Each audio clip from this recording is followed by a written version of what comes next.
Buenas noches, gracias por estar con nosotros aquí en Al Banquillo, es un gusto saludarles. Hoy vamos a hablar de la situación económica del país, cómo están las grandes inversiones proyectadas para los próximos meses en el territorio nacional. Nos acompañan ciudadanos de empresa privada del próspero Valle de Sula. El expresidente de la Cámara de Comercio e Industrias de Cortés, Emin Jorge Abufele, y el ingeniero Manuel Arriaga Yacamán. Un placer saludarlos a ambos. Es un gusto también hablar este año, que aunque ya estamos en febrero, es oportuno compartir de las experiencias que se tienen para mejorar esta zona productiva del país. Buenas noches a ambos. Arranco con el ingeniero Emin Jorge Abufele. ¿Cómo se está proyectando el sector privado para encontrar rutas en un diálogo que se ha venido promoviendo a nivel de los inversionistas de todo el país con el actual gobierno? Buenas noches. Buenas noches, don Rosendo. Muchísimas gracias por invitarnos a su programa. Igualmente un privilegio compartir con don José Manuel Arriaga Yacamán, quien ha sido uno de los mejores gerentes de la empresa estatal en ENE. Así que un gusto estar con ustedes. Nosotros siempre hemos creído de que Honduras vivimos todos. O sea, esto no es de que es de los que están en el gobierno de turno o del sector privado. Honduras es de todos y a todos nos debe de interesar que el país avance. Entre mayor generación de empleo hay, el Estado recauda más impuestos, se baja la presión social y entre mayor generación de empleo, las industrias prosperan. Entonces sí nos interesa siempre el tener una comunicación fluida con cualquier gobierno que está de turno y este caso no es la excepción. Creemos que entendemos cuáles son las problemáticas que afectan al país. Consideramos que tenemos la capacidad de generar propuestas viables que hagan que el país salga del estado de subdesarrollo y se convierta en un país desarrollado.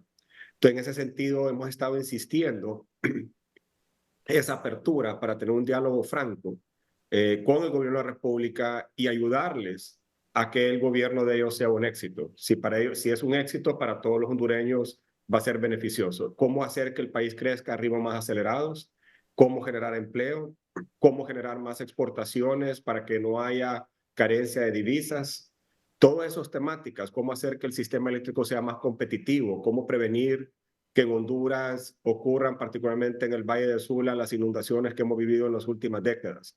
Cómo hacer que el seguro social sea mucho más efectivo, cómo capacitar mejor en el sistema educativo público y privado a los futuros hondureños. Entonces, todos esos son temas que hemos puesto sobre la mesa y que estamos listos para entrar en ese diálogo tan pronto seamos convocados. Un diálogo por el empleo. Ahora mismo, ¿cómo plantear y cómo trasladar al inversionista, no al local, también al externo, un ambiente óptimo? Que aquí, más allá de las dificultades que se han tenido en algunas industrias el 2023, porque efectivamente sí hubo desgraciadamente que cerrar muchos empleos, pero que este año se van a recuperar, Emin. Cuando usted participa de esas cumbres presidenciales y que también invitan al sector privado, no importa en qué país de Latinoamérica se desarrolle, usted lo que ve es cómo los presidentes de cada país pasan al estrado principal y lo que ellos hacen es vender su país. Ellos dicen todo lo atractivo que su país tiene. Usted oye al presidente de México y lo que le habla es de todos los tratados de libre comercio que han firmado. Usted habla, el presidente de Panamá le habla de las inversiones que están haciendo en el canal de Panamá. Si cada país le vende lo atractivo que tiene. Honduras compite contra todos esos países. Eso es inevitable, estamos en un mundo globalizado. Entonces, es importante de que se pueda transmitir ese mensaje a la comunidad internacional y crearle condiciones efectivas que hagan de que Honduras sea mucho más atractivo que los demás países. Y eso lo estamos viendo ahorita en el sector maquila. El sector maquila redujo sus exportaciones más o menos un 20%. Habría que ver el cierre del año. Y en parte es por una acumulación de inventarios en Estados Unidos, pero más que todo lo que estamos viendo es un tema estructural, en donde hay otros países que están compitiendo agresivamente con nosotros para llevarse ese trabajo a sus países. Entonces nosotros tenemos que crear las condiciones. Esas condiciones y ese temor no lo podemos infundar diciendo de que vamos a quitar lo que es una zona libre o eliminar a futuro lo que es una ley de zona libre. Lo que tenemos bien que entender es qué están ofreciendo los demás países y cómo competimos con ellos. Y Y fue viajar y normal atraer esas eso, inversiones. Emin, fue normal eso en el 2023 de que una buena cantidad de empleados del sector maquila hayan quedado a la deriva. Se habla incluso hasta números que van arriba de los 40,000. Correcto. ¿Es correcto eso que escuchamos de algunos sectores, que esto ocurrió porque el gran mercado estadounidense tuvo contracciones y les es mucho más fácil producir ahí en el cercano México que ver hacia estos países? ¿O realmente qué es lo que pasó? En una parte fue porque durante la pandemia, al no tener, durante el COVID, al no tener unas cadenas de suministro bien establecidas, por toda la interrupción que hubo a nivel mundial, tanto en la parte de los fletes terrestres, marítimos, como es el suministro de las materias primas, además del encierro a la que todos nos sometieron que no podíamos producir nada. Entonces sí, muchas empresas quisieron empezar a pedirle a todo el mundo para llenar sus bodegas y poder garantizar que iban a tener productos para sus clientes. Por esa etapa ya pasó. De lo que estamos viendo ahorita sí ya son cambios estructurales, donde las empresas, como consecuencia de lo que pasó en la pandemia, están evaluando quiénes son los países que mejor pueden competir. Y además de eso, vemos muchas empresas que están queriendo vender sus propias marcas, o sea, las tiendas, como un Walmart, un Target, les interesa mucho promover sus propias marcas y no necesariamente marcas hechas por las firmas tradicionales. Entonces, en ese cambio estructural que está habiendo en el mercado americano, Honduras va a tener que aprender a competir. Y si no creamos las condiciones, esas pérdidas, esos 40,000 empleos que usted muy bien menciona, Rosendo, no lo vamos a recuperar. Entonces, sí necesitamos trabajar con la Asociación Hondureña de Maquiladores, atender las necesidades que ellos tienen, porque ellos han tenido credibilidad siempre, en el sentido de que son el mayor contribuyente a las exportaciones del país. Entonces, hay que escuchar qué es lo que les está afectando y ver cómo los apoyamos para traer más inversiones. A mí me gustó mucho ver como una empresa china vino hace un par de días acá a Choloma, ya hablando de establecer terrenos y quien lo estaba acompañando era el ministro de Inversiones. Eso hay que aplaudirlo, porque eso es lo que estas empresas necesitan,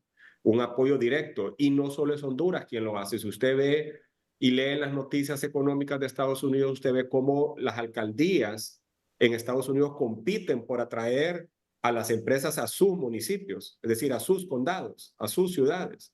Y así debería ser en Honduras. ¿Cómo hacemos para que se vengan a Honduras y que no se vayan a otro país? Y las formas las tenemos. Es cuestión de implementarlas, dialogarlas, implementarlas. Muy bien. Ingeniero Manuel Arriaga Yacamán, qué gusto saludarlo. ¿Hemos aprendido a competir en Honduras o esa es una deuda pendiente y solo nos quedamos con especialidades puntuales y por eso estos altos niveles de desempleo que hoy vivimos para los que están aquí? Porque debemos decir que hay otra gran cantidad de fuerza laboral hondureña que está pensando en México, pero más allá, ven Estados Unidos y ahora con una nueva ruta hacia Europa. Ingeniero Arriaga. Gracias, Rosendo. Sí, yo creo que en el país se ha aprendido a competir y creo que hay empresas que son muy competitivas a nivel no solamente nacional, sino que mundial, pues. Aquí podemos ver que se fabrican en textiles y en ropa las mejores marcas del mundo, pues. Entonces, Honduras es un país competitivo, la mano de obra hondureña es sumamente competitiva. Competimos no solamente en Centroamérica, como dije, sino que en el mundo. Lo que se necesita es, en este momento, como bien lo planteaba Emin, es un diálogo franco y sincero para resolver los problemas que tenemos en este momento, problemas urgentes, problemas serios, problemas graves, para poder, una vez resuelto eso, en el mediano plazo, sentarnos y ver acá lo que está pasando en la zona metropolitana del Valle de Sula. Valle de Sula es la zona más productiva de Honduras y requiere la atención del gobierno, de este gobierno y de todos los gobiernos que vengan hacia adelante, de todas las municipalidades, del Congreso, de la Cámara de Comercio e Industrias de Cortés, de todos, para volverlo más competitivo de lo que en este momento ya es. Y para eso, ¿qué es lo que se necesita? Lo primero, ya lo enfocó perfectamente bien en mí, el diálogo. Lo segundo, sentarnos y generar las bases para tener en esta zona metropolitana del Valle de Sula una seguridad jurídica, una seguridad personal, mitigar las inundaciones del Valle de Sula con las represas para poder, además de generar energía y tener soberanía energética, poder evitar que se produzcan las inundaciones que recurrentemente cada 20 años se dan.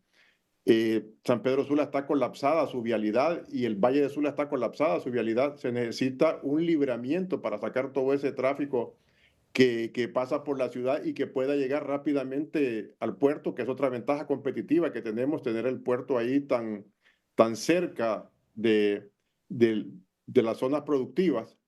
Y paralelamente a eso, trabajar con el Congreso, trabajar con las municipalidades del Valle de Sula, hacer un solo esfuerzo, un solo equipo para que en el Congreso se puedan plantear iniciativas de país, iniciativas que beneficien el Valle de Sula, que las municipalidades puedan apoyar esas iniciativas, puedan integrar sus planes de arbitrio a esas iniciativas para que podamos tener un sistema, una empresa privada más competitiva. Y aquí viene el otro tema importante, que es el que yo considero de que debe de complementar todo eso, que es el suministro de energía eléctrica. En este momento el Valle de Sula tiene problemas estructurales serios de suministro de energía eléctrica, tenemos problemas en la generación, en la transmisión, en la distribución, y ambos deben de resolverse en el menor tiempo posible para que podamos dar salida a todas las solicitudes que la empresa privada tiene acumuladas aquí en San Pedro Sula.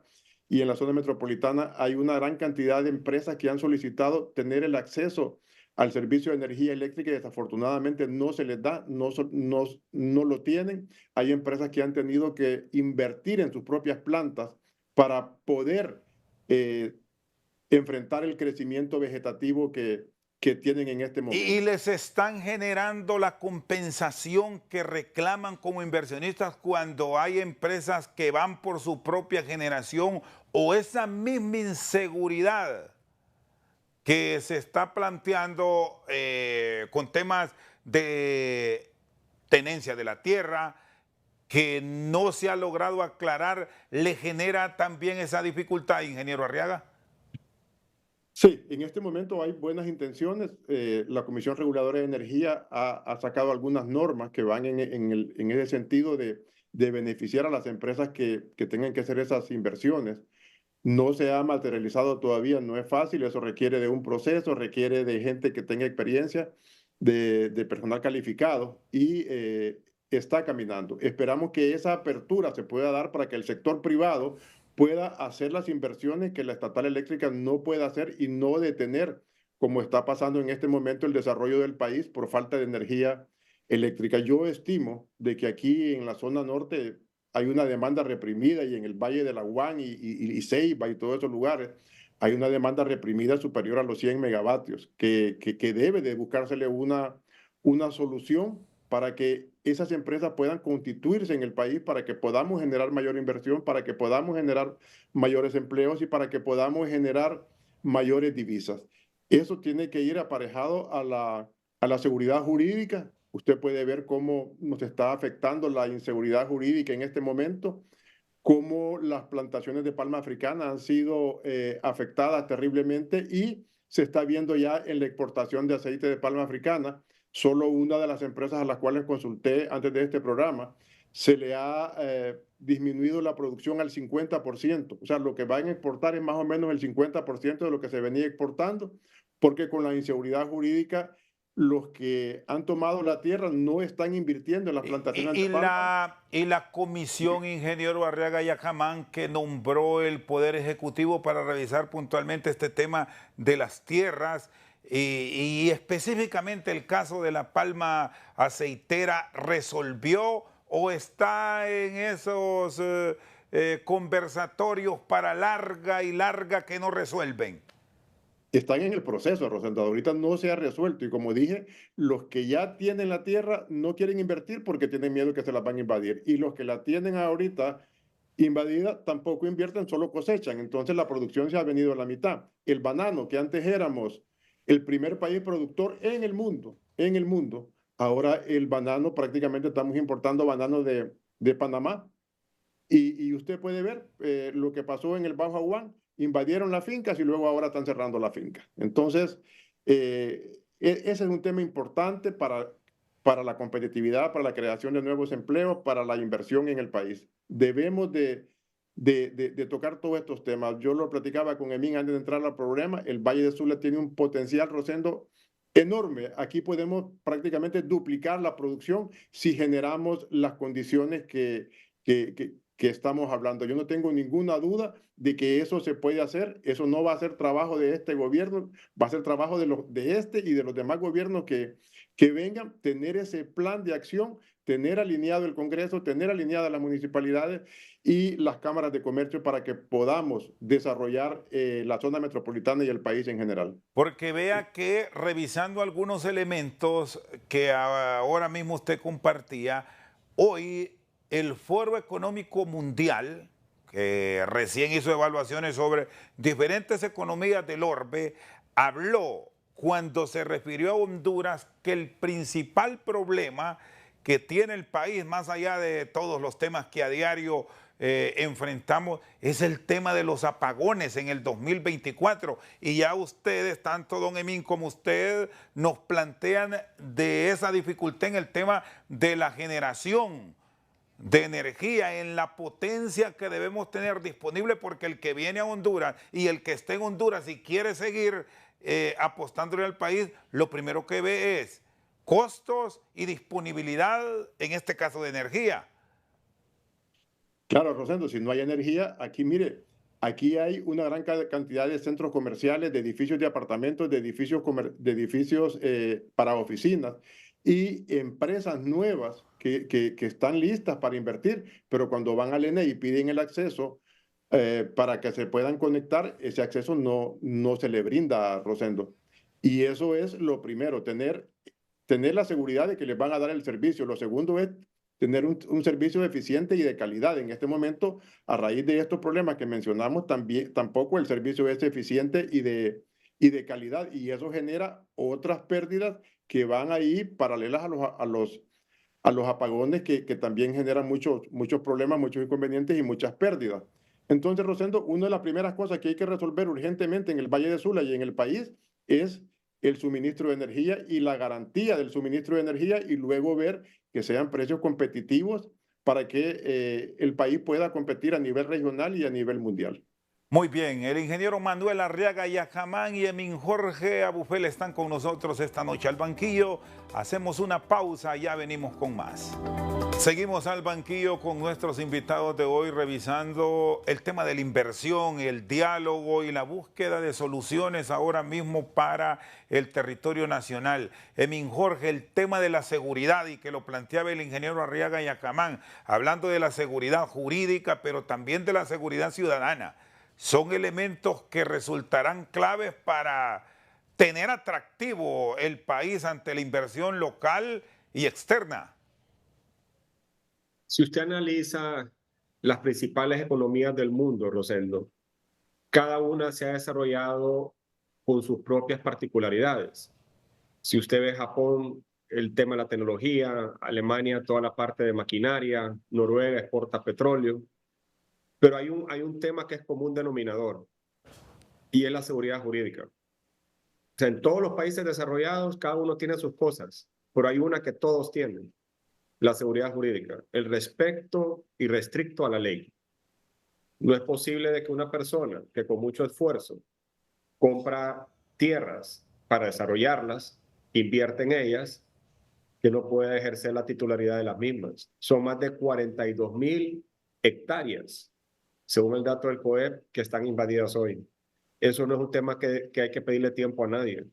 Esos son temas de que simplemente no deben de permitirse. O sea, no hay forma que usted vaya a convencer a un inversionista local o extranjero que desarrolle la parte agrícola hondureña cuando usted no tiene certeza de que las tierras, aunque el título esté a nombre suyo, son suyas.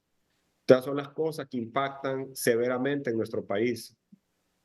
Si el Estado quiere apoyar socialmente a hondureños para que trabajen la tierra, hay demasiado tierra en Honduras que es poder del Estado, que es propia del Estado, que pertenece al Estado, que se pueden desarrollar, pero para eso hay que invertir en capacitar a la gente, hay que darle fuentes de financiamiento y hacerlos responsables por el desarrollo de esas tierras. Lo que no puede hacer es que se vengan a invadir propiedades que pertenecen a alguien que ha pagado sus impuestos, que ha pedido sus permisos, que está invirtiendo en ellas, las está desarrollando y después no pueda tener el usufructo. Y eso nos afecta igual en la seguridad de las personas.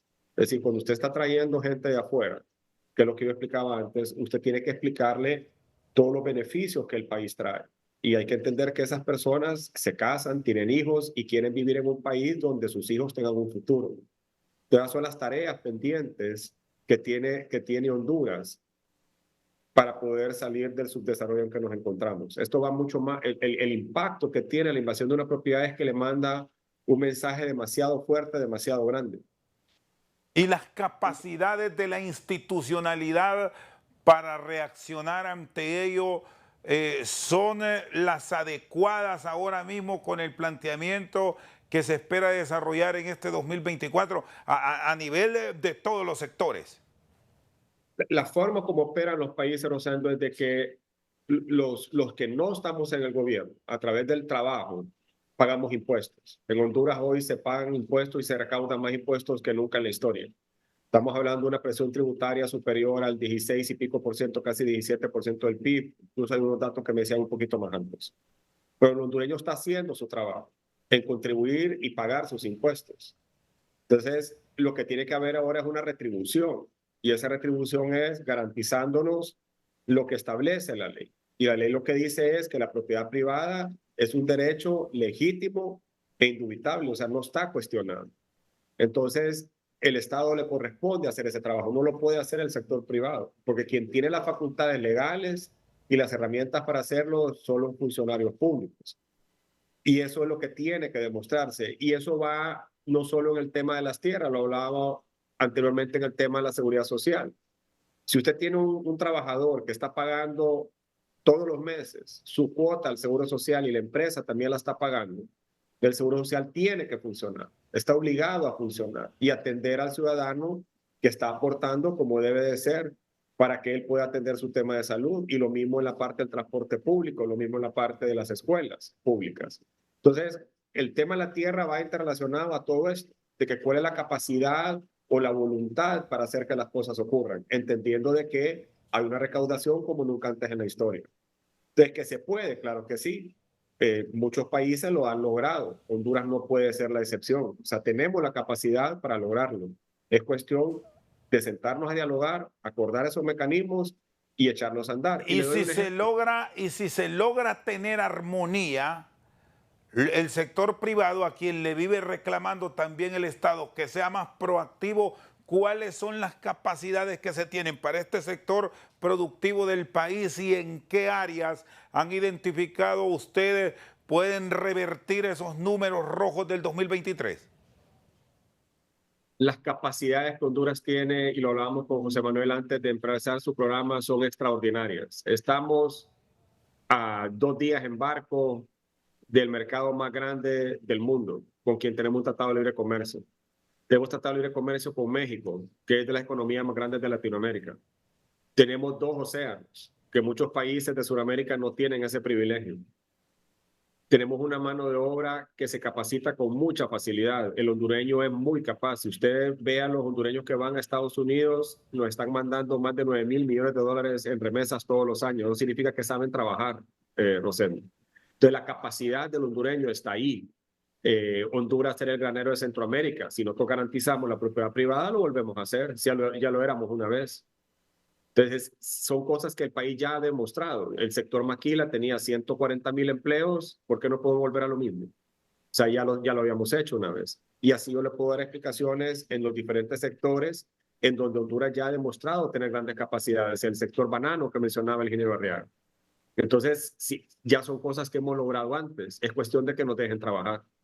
Y el tema, ingeniero Arriaga, de las grandes inversiones en infraestructura puede ser un gran camino para aprovechar y buscar una generación de empleo masiva para el Valle de Sula y unir también a este esfuerzo muchas microempresas que se verían favorecidas. ¿Es viable que arranquen los mismos ahora?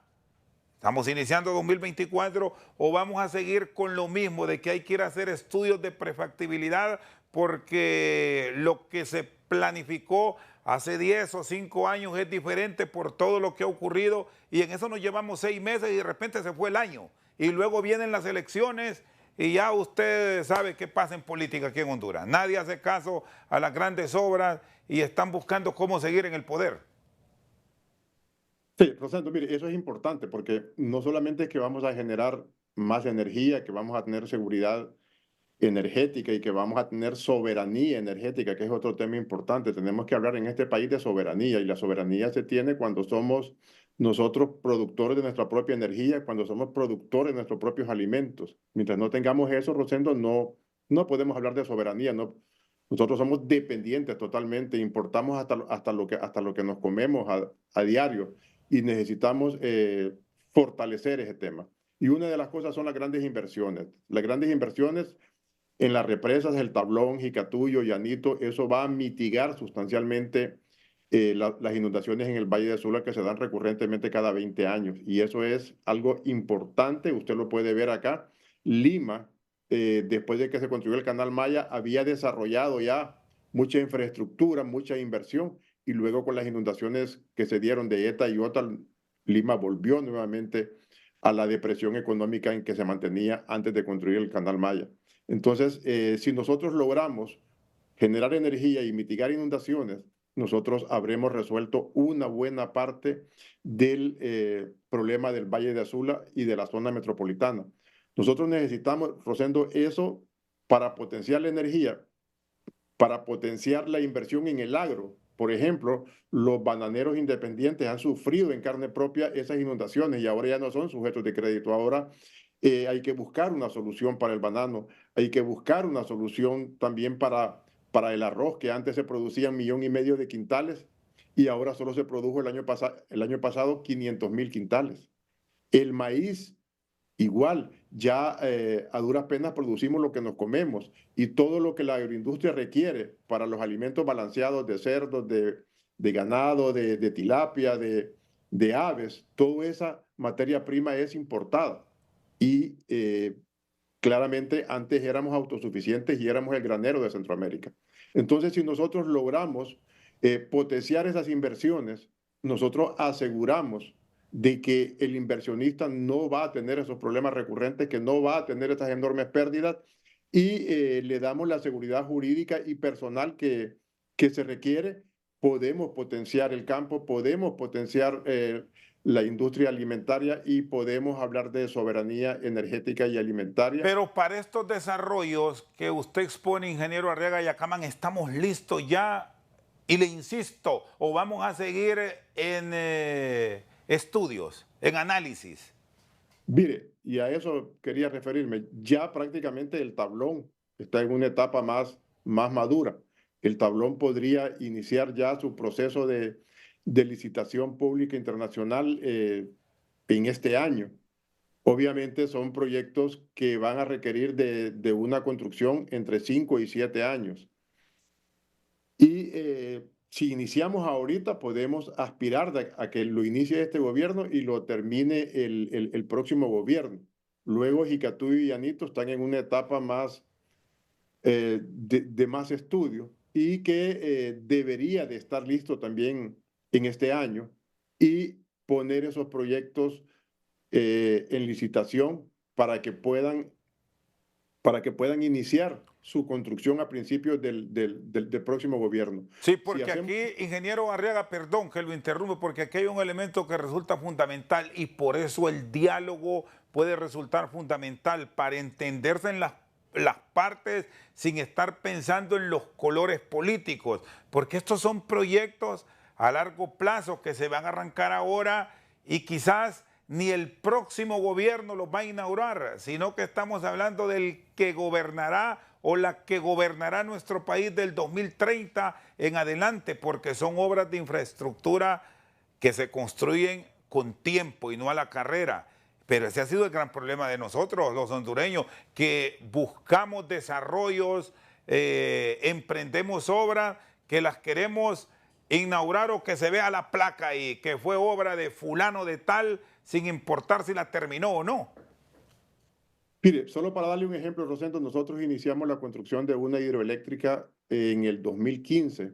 Iniciamos con la prefactibilidad y empezamos a generar en el 2022, prácticamente 7 años, un proyecto que tiene una altura de casi 100 metros, con una presa pues prácticamente impresionante. Entonces, más o menos, este es el tiempo, entre 5 y 7 años de una hidroeléctrica de estas. Entonces, Rosendo, tenemos que estar claros de que si no nos sentamos y tenemos un diálogo franco y sincero con todos los partidos políticos, con el Congreso, con el gobierno, con las municipalidades, que también tienen mucho que opinar y mucho que colaborar en estos proyectos, porque muchas veces las municipalidades son las que atrasan estos proyectos. Entonces, no vamos a tener nunca estos proyectos construidos. Estos proyectos son de prioridad nacional, Rosendo. Entonces, por eso hablamos de que aquí en la Cámara de Comercio, pues debemos de tener una iniciativa para invitar a los diputados de Cortés, invitar a los alcaldes de Cortés, invitar las cámaras de comercio e industrias de Choloma, de Villanueva, de Lima, de San Manuel, de todos estos sectores, para poder generar un diálogo franco y sincero para pedir a los diputados que estos proyectos sean priorizados a nivel nacional, para pedirle al presidente del Congreso, que es de acá, del norte del país, que priorice estos proyectos y que generemos esos fondos para la preinversión en lo que haga falta y que podamos tener un plan estratégico para desarrollar el Valle de Sula, porque si no resolvemos el problema de la energía y el problema de las inundaciones, francamente vamos a estar hablando de lo mismo, van a volver los huracanes, las inundaciones, y hasta entonces vamos a retomar el tema. Entonces el tema hay que retomarlo ahora para que podamos iniciar cuanto antes estos proyectos que tienen un tiempo de maduración entre 5 y 7 años. Porque ¿cómo estamos en este momento? Ya viene el invierno y aquí la experiencia que tenemos es que con la menor precipitación, ahí vienen los dolores de cabeza para el Valle de Sula. ¿Están preparados todos esos canales de alivio, los bordos, la limpieza de ríos? Le digo porque ahora mismo hay tiempo para hacer eso, que no hay lluvia en apariencia, o seguimos igual. Mire, todavía tengo entendido que faltan algunas pequeñas inversiones que hacer, que por pequeñas que sean, si una inversión no se hace en tiempo y forma, y aunque sea un tramo pequeño, por ese tramo pequeño le puede generar una inundación que le puede inundar un gran sector productivo. Entonces yo creo que es tiempo de que en este verano el gobierno de la República priorice esas inversiones acá en la zona metropolitana para que terminemos de reparar todos los bordos y podamos reportar que los bordos están listos. De ahí el siguiente problema, Rosendo, es que prácticamente los ríos están asolvados. Entonces el nivel del río ha subido tanto que prácticamente ya el área hidráulica se ha reducido a la mitad de lo que antes podía llevar el río. En este momento ya el río no puede llevar todo el agua que llevaba anteriormente. Entonces hay que pensar ya también en el dragado de los ríos mientras se termina de construir los grandes proyectos que son los que al final van a mitigar las inundaciones en el Valle de Sula. Muy bien, el ingeniero Manuel Arriaga Yajamán junto a Emin Jorge Abufel están con nosotros esta noche al banquillo. Hacemos una pausa y ya regresamos. Seguimos al banquillo. Nuestros invitados de hoy, el ingeniero Emin Jorge Abufele y Manuel Arriaga Yajamán, comparten experiencias sobre temas de inversión y desarrollo para el Valle de Sula. Emin Jorge, el tema del financiamiento, la disponibilidad de recursos es fundamental para emprender muchas obras y la generación de empleo para el país. ¿Cómo estamos? ¿Hay esos accesos en términos competitivos? Y reiteramos esto, competitivos, porque tenemos la economía de Guatemala, que nos lleva años luz muy fuerte, la continuidad en El Salvador del presidente Nayib Bukele ha ganado en las últimas horas una reelección de forma abrumadora y todo eso, el local, incluso el hondureño que tiene inversiones en estos países y los extranjeros lo ven como un atractivo. ¿Cómo estamos a nivel de nación en esa área? En la parte de financiamiento, Honduras tiene una gran capacidad de endeudamiento. La deuda total del país apenas es del 47% sobre el Producto Interno Bruto. En Estados Unidos está arriba del 100 y pico por ciento. Entonces nosotros no vemos que el acceso al financiamiento sea un problema. La capacidad para hacer todas estas obras de infraestructura que el ingeniero Arriaga explicaba existen.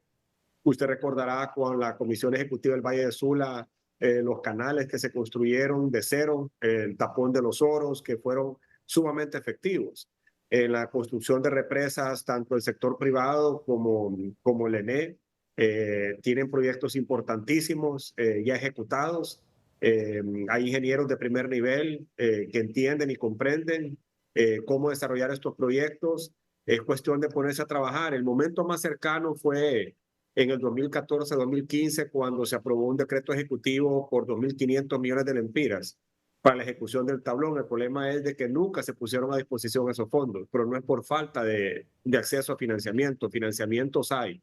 Y particularmente cuando usted va a organismos como el Banco Mundial o el BID, a plantear de que no es en gasto que usted necesita, sino que lo que necesita es para obras de infraestructura. Esos son los países, los bancos multilaterales que más dispuestos están para apoyar. Y de la misma forma se pueden hacer y ejecutar por parte del sector privado a través de lo que es el pago de un canon. Entonces, sí hay las formas para hacer que todas estas obras de infraestructura ocurran. De hecho, la gran mayoría de los países es el sector privado quien las ejecuta por la eficiencia, la calidad de las obras, los tiempos, reducirlos al máximo posible. Entonces, sí, nosotros por la parte del financiamiento, Rosendo, no le vemos problema. Yo creo que es más un tema de entender que obras como el tablón no las va a pagar con generación de energía. Incluso hubo un momento en que se hicieron análisis financieros en que al no haber inundaciones el valor de la propiedad incrementaba, entonces iba a haber una mayor recaudación vía bienes inmuebles. Eso no hay que verlo así, esto simplemente hay que entender que son obras de prevención. Que el país y el valle en este caso la necesita. Es doloroso cómo se pierden vidas humanas, cómo se pierden bienes productivos, las personas pierden sus hogares por no hacer estas obras. Entonces, estas son inversiones de infraestructura, pero que son de naturaleza social y por lo tanto deben de ejecutarse con urgencia. El tablón tiene estudios desde años, desde hace más de 30 años. Recuerdo que durante el gobierno del presidente Callejas, el gobierno de Kuwait, por el apoyo que Honduras dio en su liberación, donó todos los estudios para el tablón. Entonces, y se han venido a hacer durante esta y otra. El gobierno americano mandó al cuerpo de los Marines, de ingeniería de los Marines, para poder hacer todos los estudios y revisarlos. Es decir, todo eso está. Es cuestión de ponerse a trabajar y hacerlos. Y como le digo, los financiamientos, no le veo yo ningún tipo de problema. Y a nivel, perdón, Emín, y a nivel de las normativas que hacía énfasis el ingeniero Arriaga Yacamán, ¿cuál es puntualmente el respaldo que esperan del Congreso Nacional, sobre todo este año que ya ha retornado al periodo de sesiones y no entramos en esa inactividad que indirectamente generó también dificultades para muchos sectores porque ocupamos de leyes para tener la garantía de la inversión? En Honduras hay leyes de primer nivel. Vea, por ejemplo, volviendo al tema de la invasión de tierras. Si usted lee el Código Penal nuevo, el último que se hizo, y las reformas que sufrió, usted va a ver que ahí está muy claro cuál es el procedimiento que debe de seguirse cuando hay invasión de propiedades. Ahí está muy claramente que la policía debe actuar en forma inmediata. Le dan los lineamientos al Ministerio Público de cómo actuar. Establece claramente cuáles son las penas. El tema es que no se aplica. Entonces volvemos al tema de la inseguridad jurídica. Es decir, si existe una ley, en este caso un código, que fue debidamente aprobado por el Congreso Nacional, que tiene el dictamen de la Corte Suprema de Justicia, fue publicado en la Gaceta, está la infraestructura, existe una policía, existe un ministerio público, existe una corte. Bueno, ¿por qué no se implementa? Y ahí ese es el problema de esas 42.000 hectáreas que hoy tenemos invadidas. Entonces, yo creo que más que un tema de leyes, es cuestión de la aplicación correcta de la ley, que eso es, volviendo a la explicación original, lo que hace que un país se desarrolle o no se desarrolle. Si todos cumplimos la ley, en este caso el Código Penal, que establece cuál es el procedimiento que hay que seguir para invasión de propiedad y restituir ese derecho a los titulares de una tierra, debe de aplicarse, para que con eso entonces ya no exista un incentivo para estar invadiendo propiedades. Entonces, más que leyes, yo creo que la aplicación de la ley, José. Sí, y a nivel de los gobiernos locales, ingeniero Arriaga Yacamán, ¿qué compromisos se deben asumir? Porque debemos recordar que las alcaldías, ya que hablábamos del gobierno central, las corporaciones municipales también juegan un papel importante en abrirse a la competencia y no estar pretendiendo con la instalación o la movilización de una inversión determinada resolver los problemas del año para ellos. Sí, eso es importante, Rosando. Las alcaldías son fundamentales en todo este esquema. Ahí usted es uno de los primeros lugares donde usted va a solicitar su tramitología y ahí debe de estar consciente de que hay que apoyar estas iniciativas, hay que apoyar estos proyectos que generen inversión, que generen empleo y que luego le van a generar impuestos a las alcaldías. Con las hidroeléctricas es igual, pues, y me enfoco en ese tema porque es importante que todas esas alcaldías donde están esos proyectos deben de colaborar y debe de haber voluntad política de los alcaldes y debe haber voluntad política de la presidencia y del Congreso para que esos proyectos los podamos construir, porque no son proyectos fáciles de construir, Chendo. Son proyectos difíciles por los problemas sociales y ambientales.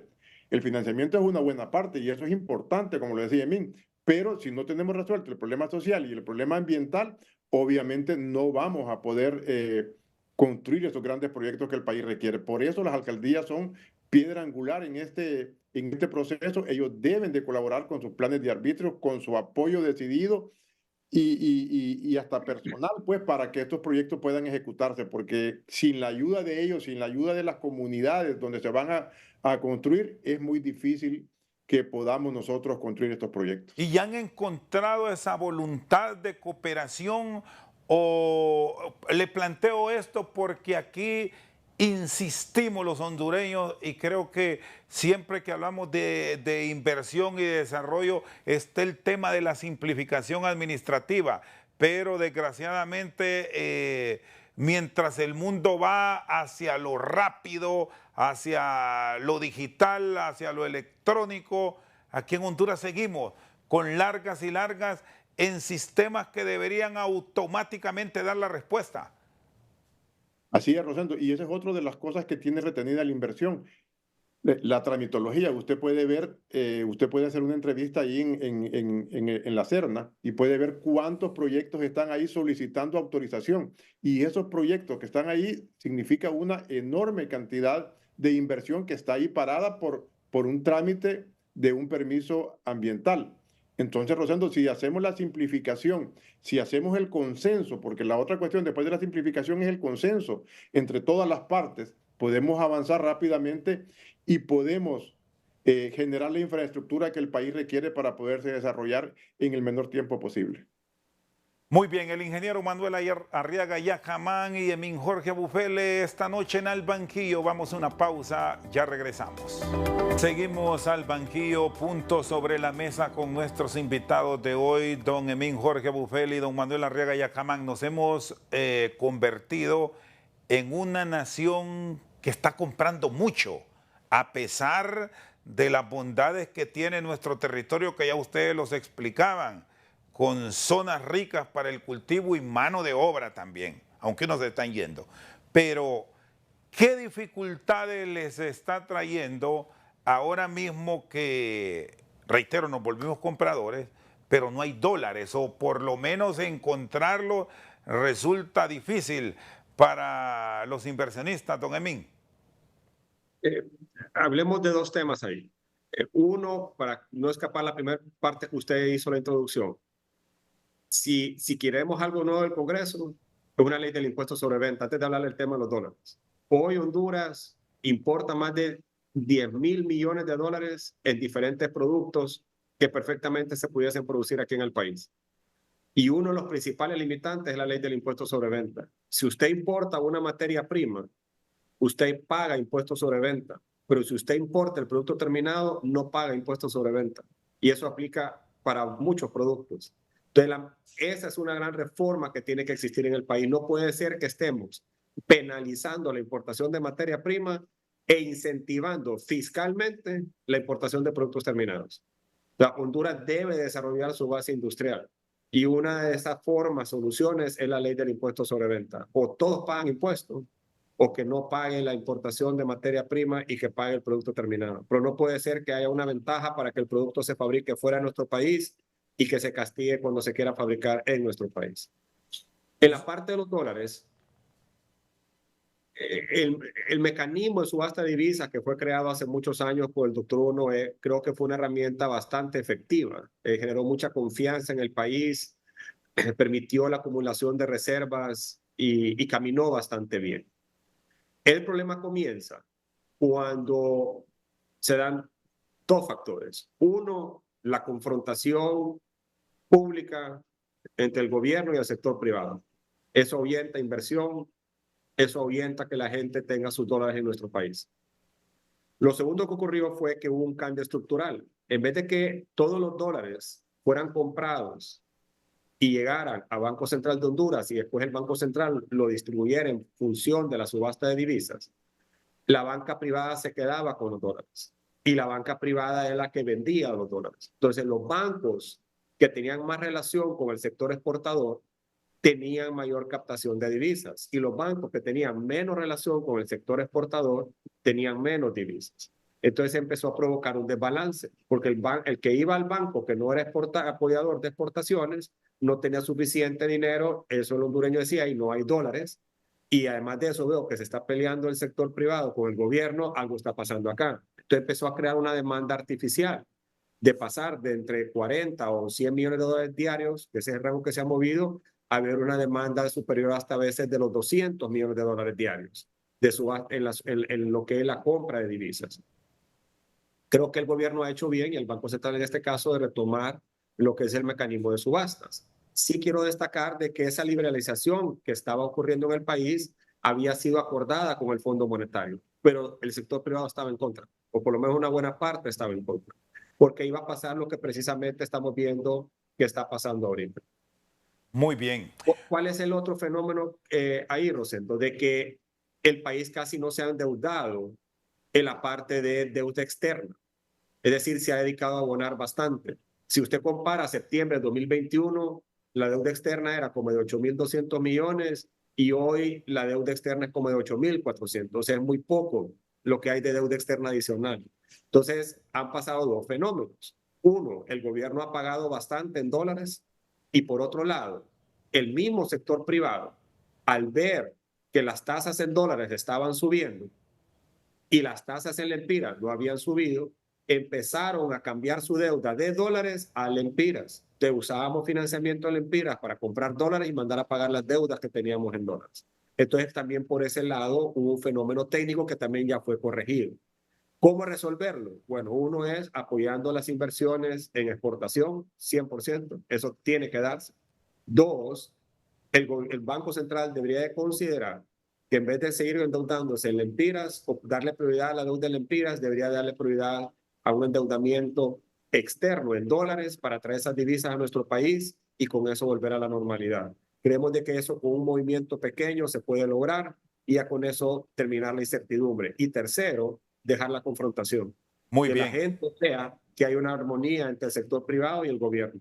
Sí, ingeniero Arriaga, gracias, Emin Jorge. ¿Cuáles son los riesgos que se tienen para un área tan sensible? Volvemos a el sector que usted conoce, el energético, porque no solo es la producción de potencia que se requiere, sino también la enorme compra que tiene Honduras de derivados del petróleo, que es en divisa estadounidense. Sí, por eso hablábamos de soberanía energética, porque es importante que dependamos de nuestros propios recursos, el agua, el viento, el sol y la biomasa.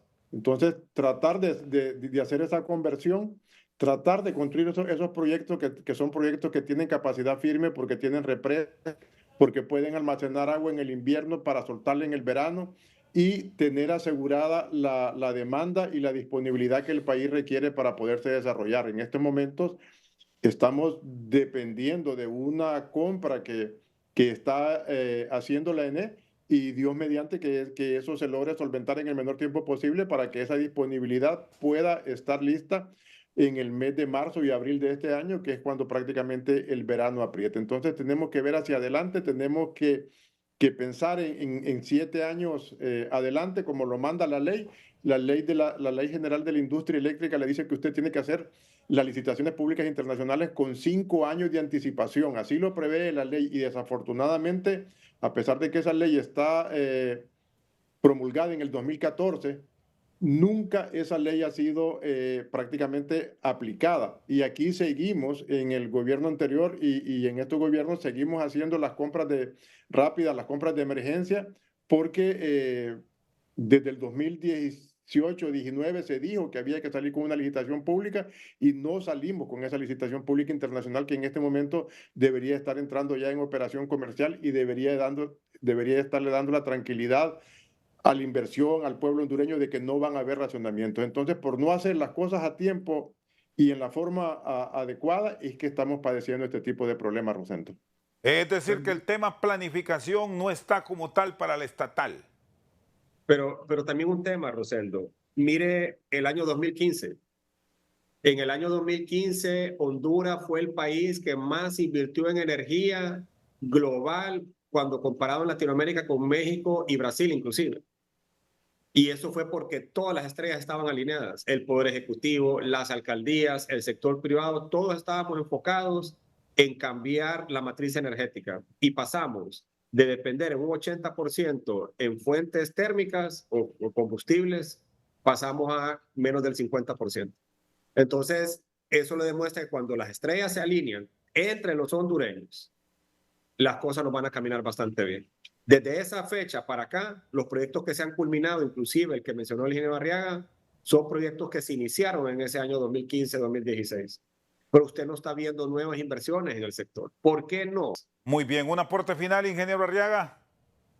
No, simplemente llamar al gobierno central de que todos queremos el bien del país, que todos vivimos en este país y que todos queremos sentarnos y consensuar todos estos proyectos que estamos hablando, porque si las cosas andan bien en el país, todos los hondureños vamos a estar bien, el sector privado va a estar bien, los hondureños van a dejar de emigrar y van a tener empleos dignos en el país que realmente puedan contribuir a sacarlos de la pobreza y a convertirlos no solamente en trabajadores, sino que en personas productivas que generen bienestar también para otras personas. Así que si nos sentamos y nos ponemos de acuerdo, lo vamos a lograr.